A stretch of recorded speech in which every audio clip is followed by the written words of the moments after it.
grew up with it. My grandmother made all my clothing, stage clothing, 60s, 70s, 80s, and a little bit of the 90s. I used to cut the patterns with her, and we used to design them. So everything I wore on stage was designed by me and my grandmother. So it's not that far removed. I start my own line. That's incredible. So one thing that I come across a lot in what I do is that a lot of parents complain that there's just not a lot out there for boys.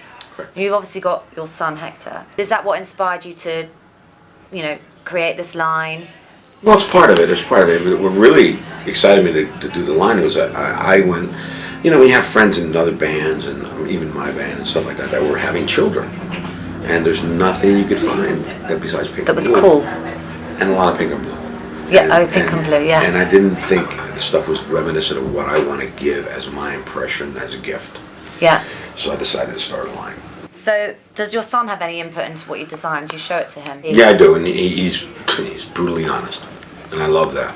He said, I like that, or hates it. And I take a cue off that, and I think kids at that age especially, they know exactly what they want to wear, and they're very hip. But I was going to ask you about that. Does he dress rock, or what's his style? No, I wouldn't say he dresses rock, but he knows what he wants to wear. He'll pick out a few of my shirts and put them on. And he likes them, but he puts it on because he likes them, because it's cool. Makes him feel good. Yeah. Makes him feel a little different, than wearing the white T-shirt, from just a plain white T-shirt, for instance. I agree. It does give them as we do. confidence. As we do. You put on a tuxedo, you feel like elegant. You're going to go gamble like 007 or go to a wedding, but you do feel different. Yeah. And I think children, when they get older, are that way. The line 0 to 6, Rockstar Baby, the parent buys for the children, reminiscent of their style. And I want to make it man-friendly. I want to be able to say, grandparent or father can go out and pick some stuff for his daughter and son that he thinks is cool. Do you think Princess Kate will go for any of these? I think for the so. baby? Absolutely. You're going to be sending her some things? We're going to send him a gift, of course. I'm a big fan of the Queen. Back to your son and his clothes. Does he wear what we call high street brands, which are sort of more mainstream brands like Gap and that sort of thing? What brands does he like? Yeah, obviously, he likes more eclectic stuff. He'll pick out, he likes stuff that's faded at his age. If there's a flag like the vintage look, I want it faded. Yeah, and that's his choice. But that also gives me an idea. Obviously, you tour a lot of countries for your music. Which one do you think is the most inspirational for children's fashion? I think Europe in general has more of an edge for fashion, obviously.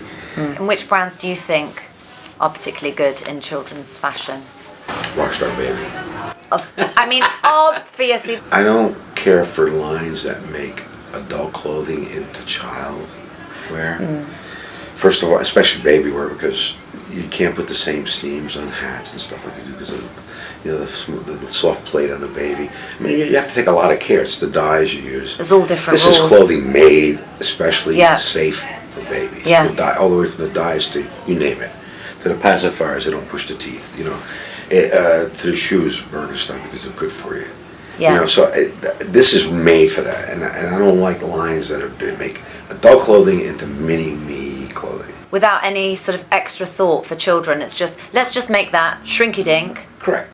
Do you get influenced by trends with this line? Obviously it's got the rock edge to it for sure, but there's a trend for photographic prints. Will you be doing stuff with that, or are you just ignoring that and going your own route, sort of? Well, I do my own route because there's a mainstay in the line, but I do look at what's out there, and I'm introducing a lot of animal prints, zebras, and which like the bottles, and you're going to see that in the towelings and the bedding and stuff like that, which I'm going to fade it off a little bit, some snakeskin kind of feel. I've been looking at your stuff, and actually the shapes are all very classic.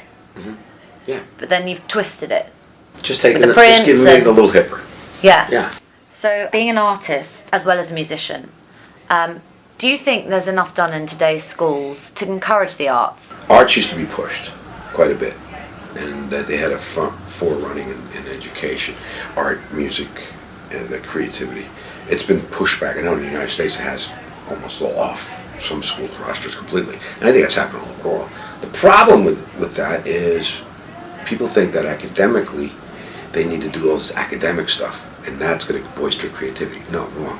You have to bolster creativity through music, art, writing, anything like that's creative. Boisters. Now you take the person that has that creativity and you show them a way to open the mind of creativity and give them the academics. Use that. Now you change the world scientifically. On my own, I try to, show my son as much art and music as possible. Could you take me through a few of your favourite pieces from the collection and why?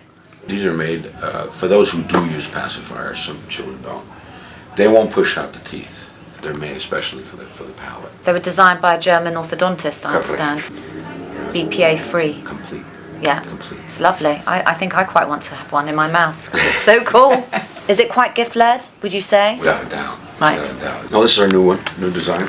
So, what's been your greatest challenge with Rockstar Baby? I think it's finding the right people to work with. Have you made any mistakes with this line? Made a lot of mistakes, sure. If I never made mistakes, I wouldn't be very smart. But yeah, and even in certain things of design, and it just didn't work. And that's how you learn. Yeah, I was about to say, you've got to do it to know what works and what doesn't work. If you don't do it, you don't know. And with mistakes in every facet of the industry. And one thing I did not make a mistake on was to make sure that's safe and good for children and babies. Have you got any scoops for us? Any exclusive scoops? We like a scoop. Scoop. Let's think about this. Other than going to 12 years old. That's very cool. That's I've heard about jewellery. Yes, we've done jewelry in the past, and we're doing it again. And we also extend the line a little bit in jewelry with doing.